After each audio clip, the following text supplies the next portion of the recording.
today's edition of Scouse Pop, we'll be joined by one of Liverpool's most original and unique pop groups, Space. Although Space first achieved national and international success in the 1990s, their origins are set firmly during the 1980s, during the Scouse pop renaissance. We're joined in the studio by Tommy Scott, who will be treating us to some live and exclusive performances and recollections of a life in music. Welcome, Tommy. Nice one. Great to have you, and thank you for coming in today. Well, Liverpool lad, Tommy, brought up in Stockbridge Village, I believe. Yeah. And from that early age, did you ever? Was it a conscious decision to have a career in music? Was that what you wanted to do? Not really, no. Well, I just used to buy music, you know. I had no intention of doing it, and then my uncle came round with a guitar one day. Wasn't even in tune or nothing, and I started playing. That's probably where I got my originality from. I couldn't tune the guitar when I was first doing it. So that's how I got into it, but I only ever wanted to be a guitarist. And we had a lad called Scotty, who was going to be the singer, but he was too scared, so I ended up having to take over. Yeah. So that's how it started. That's how it actually started. And I mean, just going back to one of the involvements you had, you were in that North Liverpool Musicians Collective. Yeah.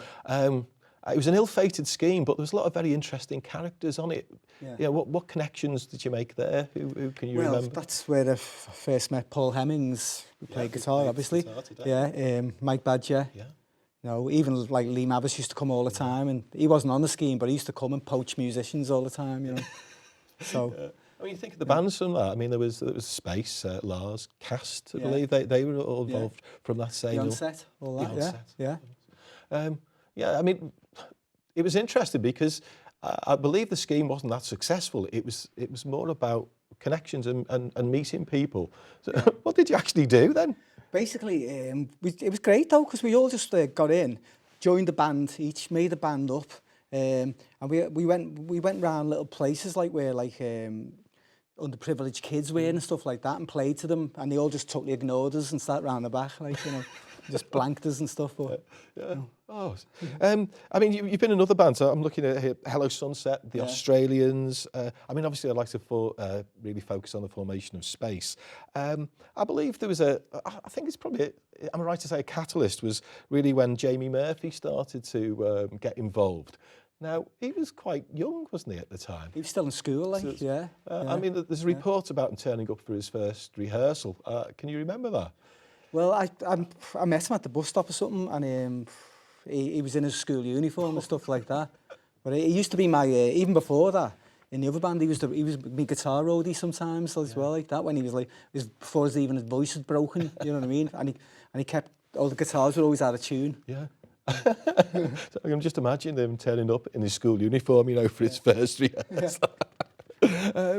Well, I mean, I'm quite interested in where you're getting your ideas from, really. And again, I've got this quote from Stuart Marconi. This is Q magazine. It's going back 20 years ago. This quote, and this is what you said. I'm into films and telly. What song I write depends what film I'm into at the time. Some days I'm Noel Coward. Some days I think I'm Quentin Tarantino, and some days it's Speedy Gonzales. What musical direction were you heading in those days? Oh yeah, God knows. Like a lot of horror films as well. My main thing, is horror films. I love horror films. Yeah. That's what I'm mostly influenced by. But music as well, you know.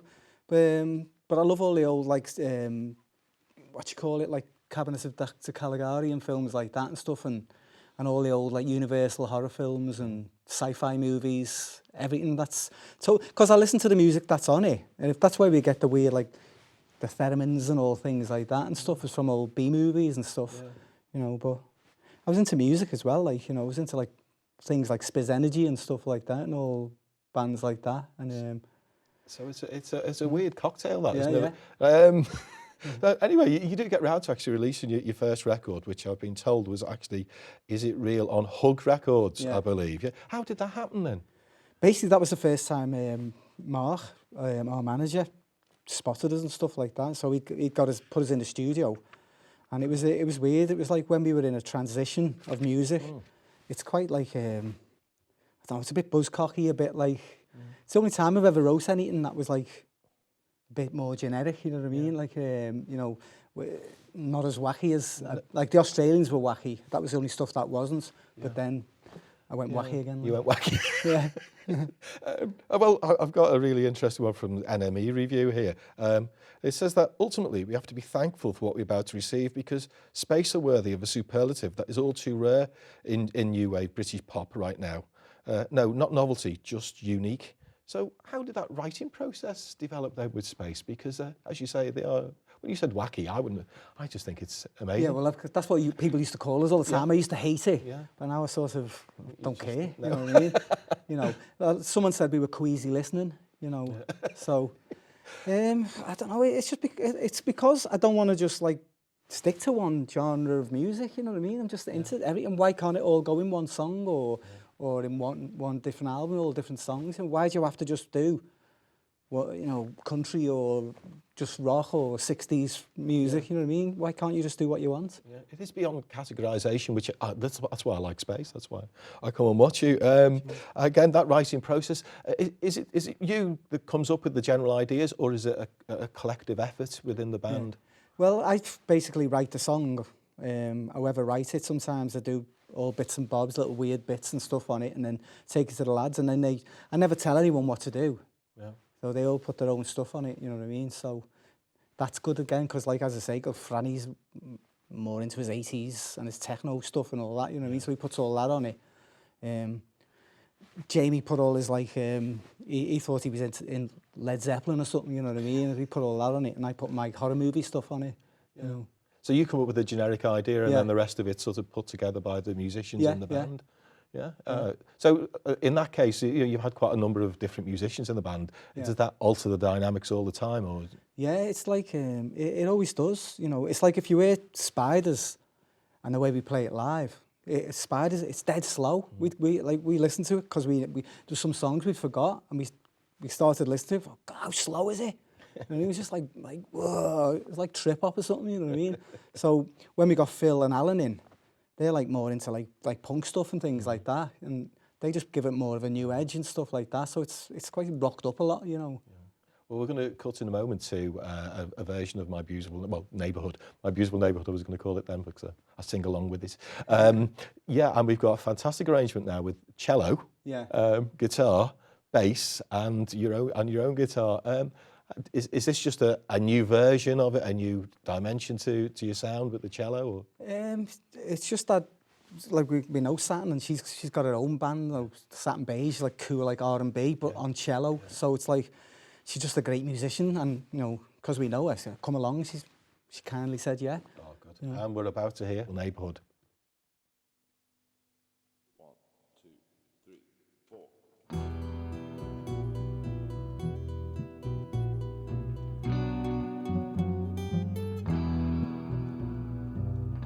Who lives in a house like this? Who lives in a house like this? In number 69 there lives a transvestite. He's a man by day, but he's a woman at night. There's a man in number 4 who swears he's Saddam Hussein. Says he's on the chore to start the Third World War. Oh, and if you find a time, please come and stay a while in my beautiful neighborhood. In 110 they haven't paid the rent, so there goes the TV with the repo man. In 999 they make a living from crime. The house is always empty cause they're all doing time. Oh, and if you find a time, please come and stay a while in my beautiful neighborhood. My neighborhood, my beautiful neighborhood. My neighborhood, my beautiful neighborhood.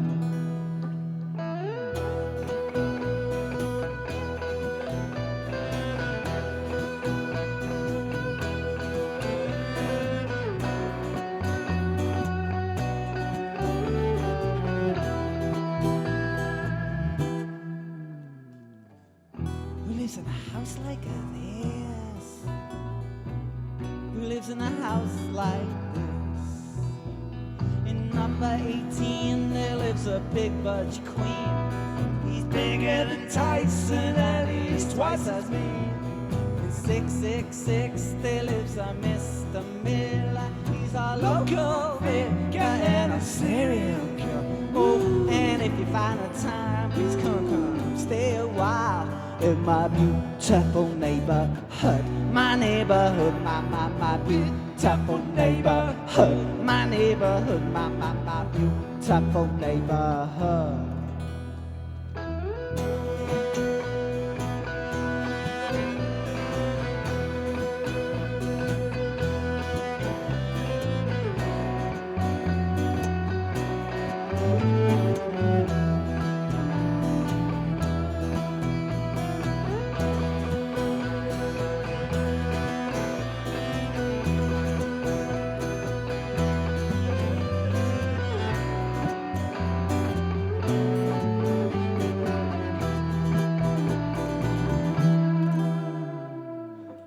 Who lives in a house like this?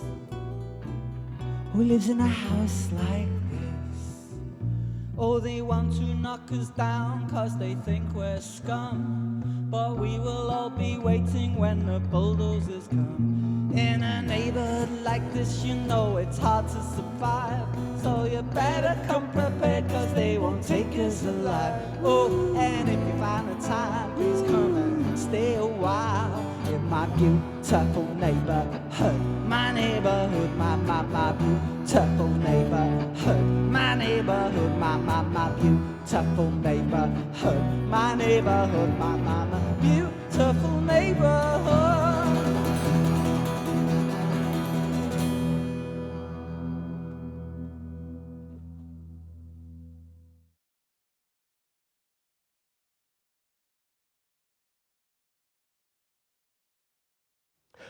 Welcome back to part 2 of Scouse Pop and the career of Tommy Scott. I saw a fantastic version of My Beautiful Neighbourhood there. I must tell this little story. I picked up this book. I used to be a primary school teacher, and we used to read There's an Awful Lot of Weirdos in Our Neighbourhood, Colin McNaughton book. And I went in one day, and I'd been reading this to the children at school. And not long after, Neighbourhood came out, which I thought was... it was a coincidence, and apparently one of the parents came in and complained, saying that I'd been teaching their children about number 18, there's a big butch queen, he's bigger than twice as me. But the children loved it, and they used to play it at the discos that they had at school and dance around to it. So so Space got me into trouble in those days. Again, going back to the originality and difference, one thing I always wondered how it would actually translate over to other countries, whether they would actually get what you were on about, because it's quite difficult for the English audience, which is great. This is, but we've got a review from, an interesting review from America. This is from Jennifer Blake from the Boston Northeastern News, and this is what she said about the band. Space are from Liverpool, but any attempts to cast the band under somewhat meaningless title of Britpop should be quickly dismissed. Other than the fact that the members of Space are British and make superb pop music. They have little in common with bands like Blur and Oasis. In fact, they have little in common with any other band. Their quirky originality is what makes them such fun to watch, leaving the audience not sure what to expect.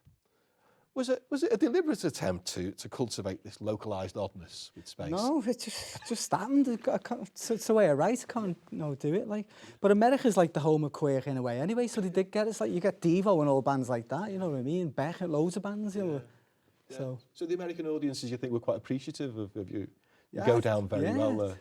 They were loving us, like, you know what I mean? Yeah, because they go down, I mean, obviously you've got a rampant audience here who just go crazy every time you go on. Was a similar reaction then in America? Yeah, well, obviously when you first go there and you've been in the press and all like that, and there's queues around the block, it was great, you know what I mean? You know. Is there any sort of really memorable gigs there that you can well, it's the most memorable one was the one I never got to play because I'd lost my voice. And I was gutted because Johnny Rotten was there, apparently Johnny Depp was there, loads of people would come to see us and stuff, and I couldn't even go into the venue. So I never even, all the lads got to meet Johnny Rotten and stuff, you know, and I never. I'm going to come on to that actually in part 3 about the voice bit, because again, that's another story. Yeah. But again, you've got another one from Bob Jargaski from Consumable magazine, and he said, weird without being incomprehensible, different while maintaining the aura of pop. Space somehow produce a wonderfully original record without ignoring their musical predecessors. Many of the tracks on their album offer completely distinct styles within 4 minutes of pop bliss. While most albums can be captured on a few phrases such as techno, industrial or synth pop, Spiders defies such categorization. Were you aware of that buzz and the fact that you were actually breaking sort of boundaries and barriers when you... No, because I've never heard any of them reviews. I only kept in the bad ones, you know what I mean? You know, I can only remember the bad reviews. No, there was lots of good ones. Yeah. As well. A lot of good ones I've dug up doing the research. Was there a particular image you were trying to portray, do you think, at the time? Not really. We just wanted to like not be like every other band, you know what I mean? But it wasn't deliberate. It was just like, no, we go in a practice room, here's a song, play to it, and then we release it. We didn't know what it was going to be, you know. There's no plan to do things like that. I think it'd be, if you contrived it, it'd be like rubbish, I think. Well, there's a wonderful naivety about that, isn't there? The fact that you've no idea what's going to happen. You just go out and you do it. Because it's a far change from the way bands, look at demographics now and plan their assault on the charts, etc. That's true. So there was no master plan at all. It was completely none whatsoever. Completely ad hoc. Yeah. I managed to catch you a few times last year, actually, Palm House, Liverpool International Music Festival and the Echo Arena. And the raw energy and excitement, the fans are really up for the band coming on. Yeah. It's quite it's amazing the energy that actually comes out into the audience. I mean, do you cultivate that? Do you know how, when you're doing your set, are you ready to whip them up at certain points or let them down? Or No, I just usually like take a bottle of wine on stage and like get bevied and just jump around like a fool. Well, it seems to be very effective because all of the gigs I saw last year were just tremendous. Again, because you've got such a quirky and original style, how does that work when you've got a producer, like Steve Levine? How does he manage you? Well, don't forget, he'd done like Culture Club and stuff like that, and he'd work with like ELO, the Beach Boys, all bands like that. So he'd come from that 80s thing when hardly any bands sounded the same anyway. That's why I sort of like the Liverpool 80s scene is the best for me. Yeah. Do you know what I mean? Like where you'd have the Bunnymen and then Teardrops and then OMD and then This Final Frame and all that. It was interesting because when you were playing before, I thought we've actually got two people on stage now. I've actually got, I'll say on set, who've actually got theme tunes because Paul, of course, did Doctors, and of course they used yours for Cold Feet. Yeah, no. Didn't it? Well, how did that make you feel when you? Well, it was great because it was dead weird because because I went to see, my wife had bought me tickets to see Tom Jones in Manchester, just bought them, so we went down, I was sitting in the audience like that, and I didn't know, and he came on, and he actually sung Female of the Species on stage, and all the housewives and everything all got up dancing, didn't have a clue who I was, you know what I mean? But the reason I'm saying it is because I think that TV series made that song more known than the actual name of the band in a way, you know what I mean? Yeah, I mean, we're going to actually cut to that one in a moment, the Female of the Species. Can you give us some insight as to what how the song was written and how you put that together? Yeah, well, basically, it was like to try and please me dad because my dad was into Sinatra and all things like that. So that was the one thing. He died before he even got to listen to it, you know what I mean? But and it was like a love song to The Bride of Frankenstein as well, That's what it's basically about. Is it's about the bride, the strength, because she was much stronger than Frankenstein, and he, and the way she rejected him and all stuff like that. And it's like a love song to that, really, as well, Yeah. The most unlikely one for a soap, because it was like Cold Feet was like a drama with these couples and all of that. I wonder how that really got picked up. I know, it's strange, Seems a bit isn't strange. I know, mad. No idea. Oh, fabulous. And again, when of course, that's an absolute monster hit. When you're recording that, and you're going through all of that, was there anything that happened differently from your original idea, or was it more or less what you'd expected? Well, we just did it, we started it off thinking Yorkie's Basement with a little sample that Andy Powell had done on the drums and stuff like that. But basically, it was going to be a B-side. It was only going to be a B-side because it was a bit too, even the record company thought it was a bit too wacky and weird, and then it just started must have been starting to get in people's heads and stuff like that, you know. So they thought, no, let's go for it, you know. Yeah, so it actually developed from Yorkie's Basement Yeah. on to become theme Yeah. tune for a TV Yeah. series and a huge hit, of course, Yeah. for Space. Well, I'm not going to keep you waiting any longer. This is a fantastic performance of the female of the species. 2, 3, 4.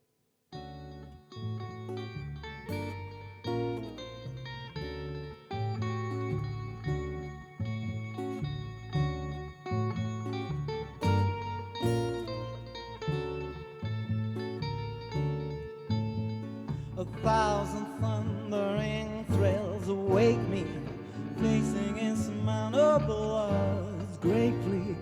Female of the species is more deadly than the man. Shock, shock, horror, horror, shock, shock, horror. I'll shout myself hoarse for your supernatural force. Female of the species is more deadly than the man. Oh, and she deals in witchcraft in one kiss and I'm zapped. Oh, can heaven hold a place for me when a girl like you has cast a spell on me? Oh, how can heaven hold a place for me when a girl like you has cast a spell on me? Frankenstein and Dracula, nothing on you. Jekyll and Hyde join the back of the queue. The female of the species is more deadly than the man. Oh, and she wants to conquer the world completely, but first she'll conquer me discreetly. The female of the species is more deadly than the man. Oh, and she deals in witchcraft in one kiss and I'm zapped. Oh, I will never hold a place for me when a girl like you has cast a spell on me. Oh, I can heaven hold a place for me when a girl like you has cast a spell on me.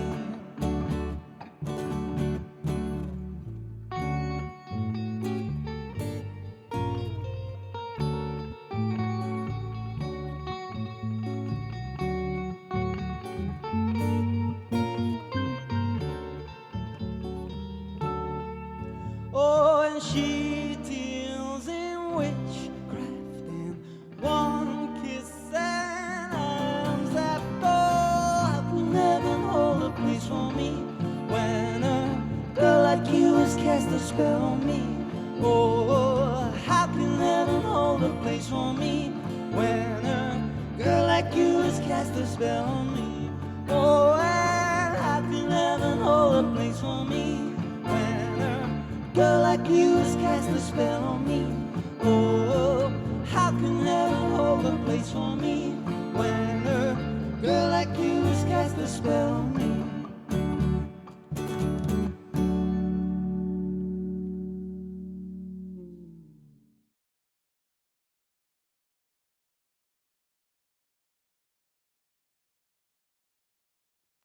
And welcome back to part 3 of Scouse Pop and a look at the period when space went to America. Tommy, you've been popular in other countries around the world, particularly Australia. You enjoyed chart success, number ones in Australia. How do you think it translated into other countries? As space, are they transportable? Well, I don't know.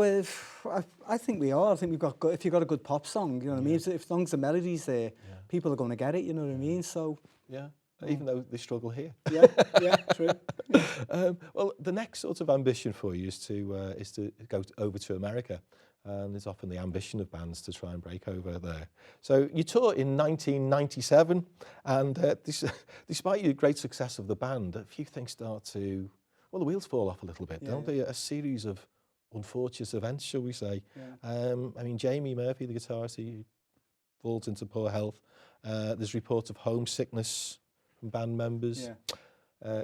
Gladys Yorkie's mum dies when you're over there. Andy Pearl decides to leave the band at the end of the tour. and you lose your voice. I mean, I don't know how many disasters can follow. You know, you set up to go over there.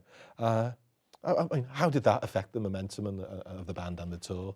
Well, it was like, as you say, it was like, it was hard, like, you know, because it was a big culture shock as well, because, you know, the farthest I'd been is Wales in my life, you know what I mean, before we went to all these places, you know what I mean, so to me it was like, even like going to Japan and all places like that, and America, it was just a culture shock for me, you know, and the way you had to deal with things, you know, you couldn't, like, all the meet and greets, we were all saying, oh no, I'm not going, you go, you go, you know, when you had to go and meet a record company or something like that, we go, no, I'm not, someone wants to meet you, not me, it was all like that, you know, stupid shyness, really. Right. And you just think that was just naivety, you just... Yeah, probably was, like, you know, but just, I was just too embarrassed to, like, meet people, you know. Well, the bizarre thing about that was when you lost your voice, I don't know whether you confirm this story, there's a strange story regarding how you finally got your voice back, and apparently there's a psychic called Billy Roberts. Yeah. That's the most unpsychic name I've ever heard, Billy Roberts. Billy Roberts apparently said that you were going to get it back, and he actually predicted the date. Can you tell us a bit about that story? Well, it's true, because like the record company, it took me all the way down to like somewhere down south to some fella who did like hypnotherapy and all like that, and it just wasn't working, so I pretended he'd hypnotise me, and when I got out, I went, that never worked. You know, so I went home, and then Billy Roberts was a mate anyway, you know, and he was a guitarist in the 60s and all that, you know, in bands and stuff like that, and he just said, let's just chill out, and he just like put his hand on my throat and all that, and said it'll come back, and I don't know if it was psychological or whatever, but it came back that day, you know. It came back that day? The day he said. They said? Yeah, right. yeah, well, and so when it was like a few weeks America later. and you're about to perform, and it just went completely, or was it, you were just hoarse? It's basically when we flew into Canada, and it was because like Jamie hadn't gone. Yeah. You know, I didn't even know when I got to the airport that Jamie wasn't coming. No. And we turned up the airport, and there was a different guitarist there and stuff, and he'd only learned Jamie's songs, you know, so which we weren't playing obviously because he weren't there, you know. But so what did they put it down to? Was it stress, or do you think? Yeah, just stress. Well, one of my vocal cords just stopped working. It just froze, like. Yeah. And he said it might come back and it might never come back. And I was having all like cortisone injections and all, but it just never happened, like, you know. So yeah. That's a bizarre story. It could only happen to Space, really. Yeah. Anyway, despite all those setbacks, again, you know, your band's manager Mark urges the band forward, and you then release in 1998 Tin Planet. You know, and you're firmly established, really, as a top band in the UK. How do you manage to pull yourself together after, you know, all of those sort of disasters of voice, and you know, was Yorkie still there with you for that album? Yeah. But I know he'd become the bass player. I was the original bass player, and then he became the bass player because I just felt like singing and playing the guitar and stuff. So how do you actually pull yourself together? What did you do after that? Because of course the drummer had gone, the guitarist, you know, was know, so what did you do? Well, once we got a drummer called Leon Caffrey in, you know, he was in like Proper and all bands like that, you know.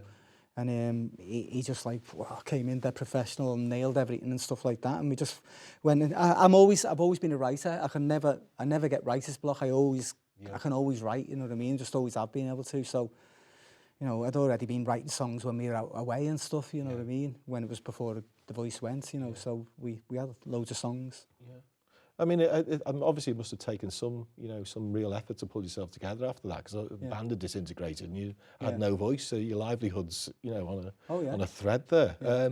And again, when you come back again to do Tin Planet, a change of style again. Yeah. You know, after all of that, you come back refreshed with something new, and of course the artwork, Mike Badger artwork, fantastic, incredible. All the posters around town with the little robots. The robot, fabulous stuff. Again, what was the thinking behind that? You know, that different tangent in both the music and the art. Well, basically, I was just like, I just felt like having a bit of a croon and stuff on some songs, and then there was still some, like, obviously there was the Ballad of Tom Jones song and things like that, because we got friends with Keris and all that, and Catatonia, we toured with them all the time. I said, would you do it? I wrote a song with her in mind, and she said yeah. So that did that style.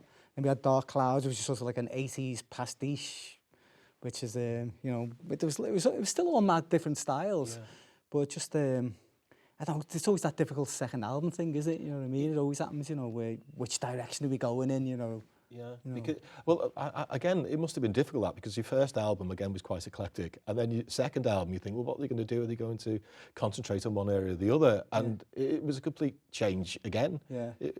I mean, is that just natural, or is it actually planned? Or No, because as I say, we were just like in hotel rooms in America and stuff, writing songs and stuff like that, and just whatever, you know. If sometimes I try and write a Sinatra song, or I try and write a song like Cypress Hill or something sometimes, and it come out like a Sinatra song or something, or you know what I mean, or I try and write a Marlene Dietrich type of song, and it come out like the Steve Austin song or something.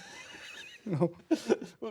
We're going to have a listen to a track in a moment, Dark Clouds, again off that album. Could you tell us a little bit about that song? Because you've got a fantastic arrangement today, again, with cello in, and it just sounds brilliant. But could you tell us a little bit about that Well, this is a bit of advice for musicians, this, right? Because when you're in the studio and you're doing a song, if you all fall about laughing at how cheesy the song is, it's not going to be funny forever.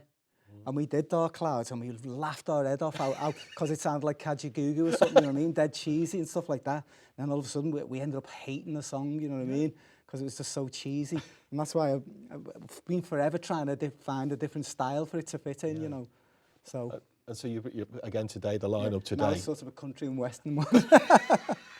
It's gone from 80s cheese to country and western. I'm not sure this sounds country and western on today's performance. I was hoping not, like.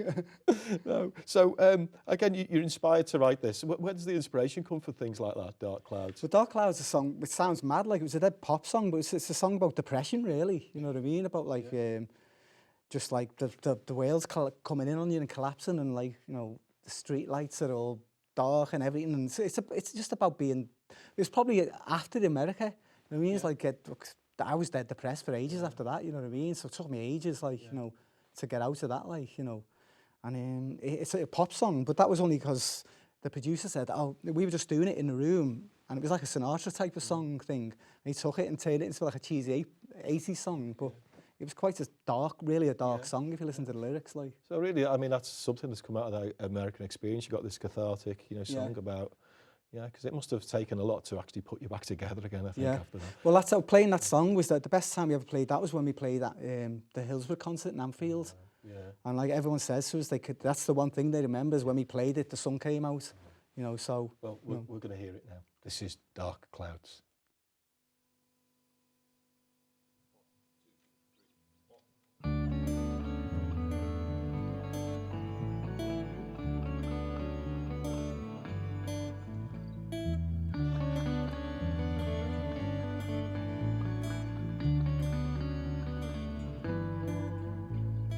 Think we need a holiday. We go to Mexico, the two of us. We'll leave the fools at home, away from all the heartache, troubles that we've suffered in the last 2 weeks. Although they felt like years, we'll be free. No one to bother you or me. Down in old Mexico, let your inhibitions go. Oh, dark clouds drift away to reveal the sunshine. Dark clouds drift away to reveal the sunshine.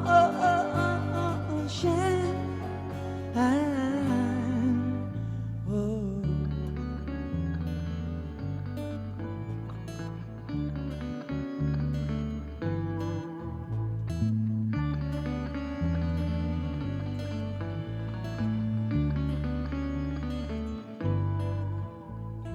Two lovers in a cage, trapped and never so afraid to step outside.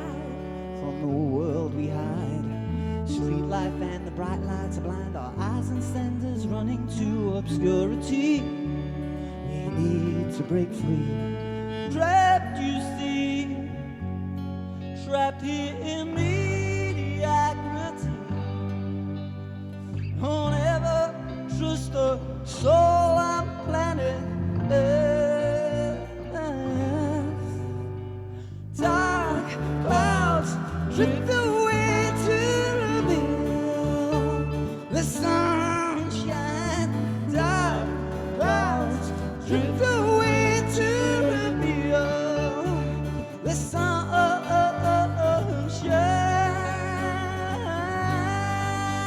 Yeah, dark clouds drift away. Dark clouds drift away. Dark clouds drift away to reveal the sunshine.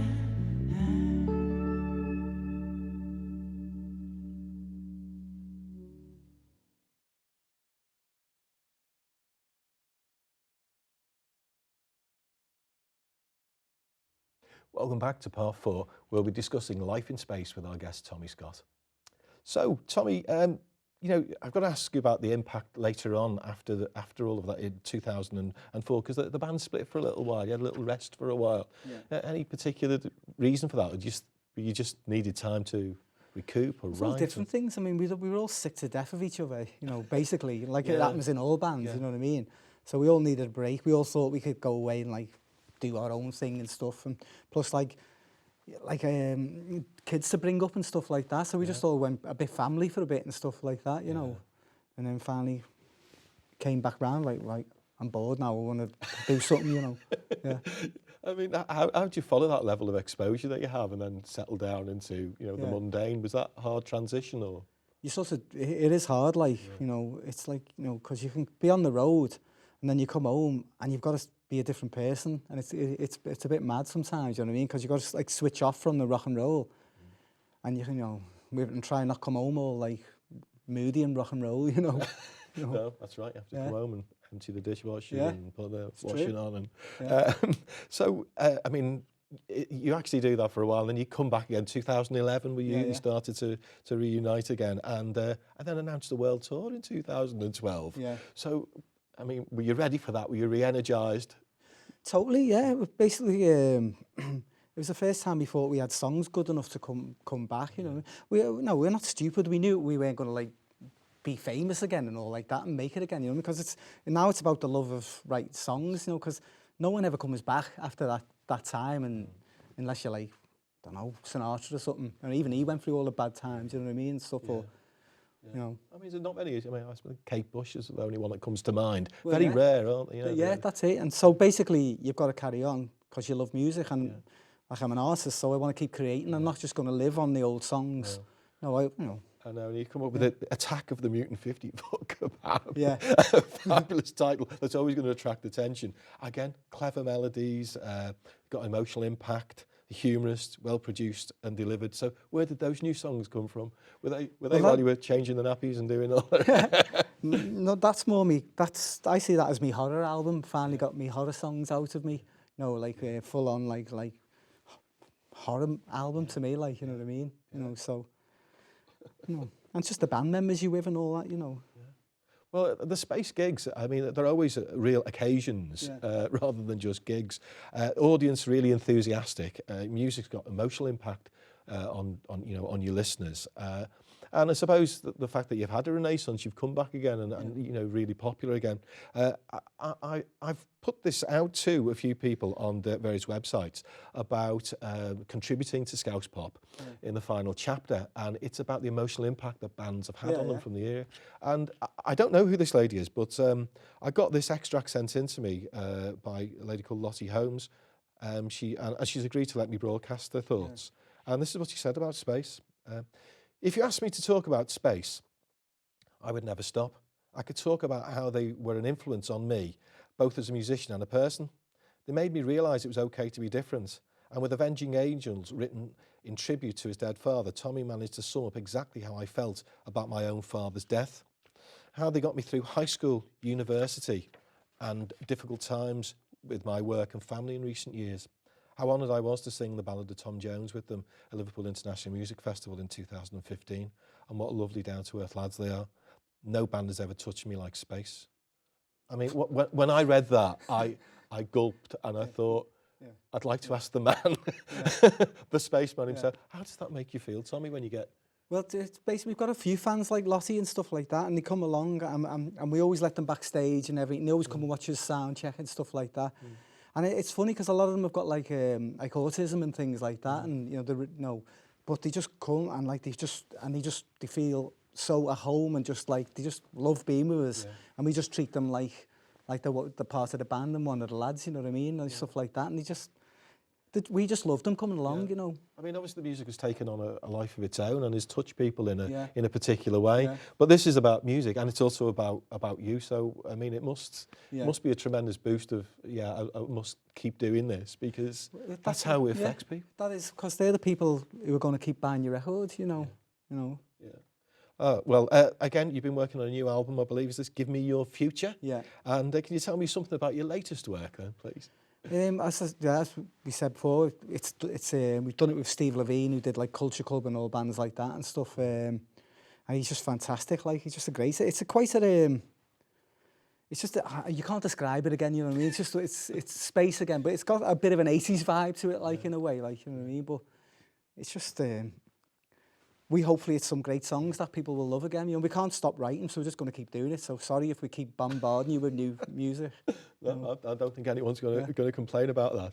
If viewers want to hear more of your work, when's this album going to be out, and where can you get it from? Well, it's only just been mastered now, so it's. We've got a copy, I believe, just there.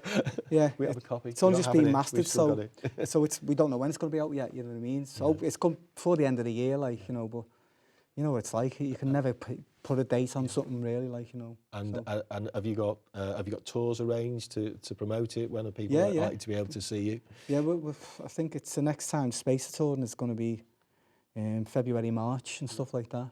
Yeah. Well, we're going to have a brand new track today. This is called Metropolis. Can you tell me a little bit about this track before we play it? Well, it's just about basically getting lost on the way to somewhere. Like, you know, you can see Metropolis, which is this amazing like city, and then you just end up, you're trying to get to it, and you end up going down a tunnel instead, and you don't get to it.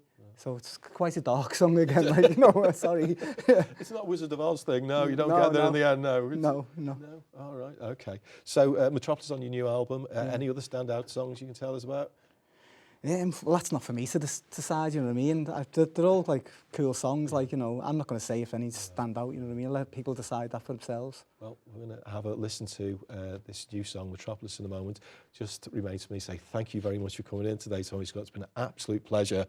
Whether we got to the bottom of what Space is about and where the uniqueness comes from, I hope we've enlightened some people. Thanks very much. Cheers, Tommy. Cheers, well, thank you.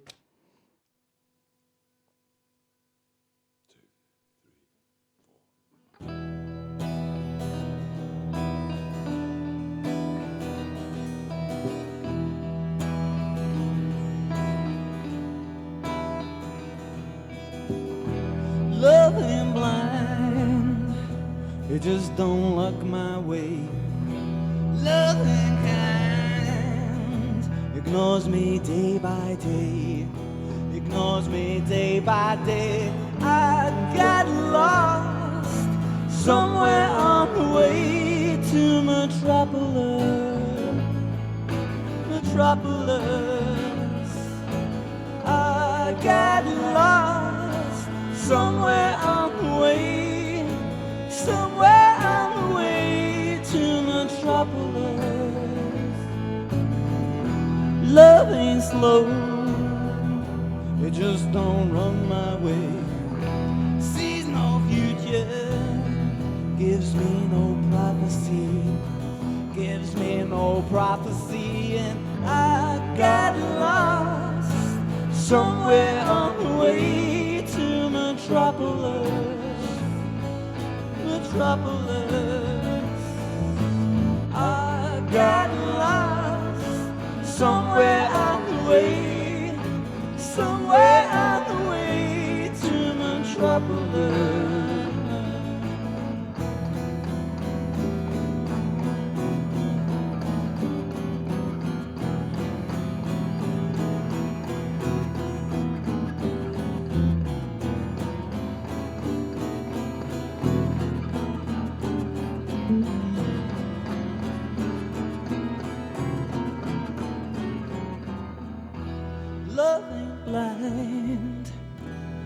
that don't look my way. Love ain't kind, ignores me day by day, ignores me day by day, and I got lost somewhere on the way to Metropolis. Metropolis. I got lost somewhere on the way, somewhere on the way to Metropolis.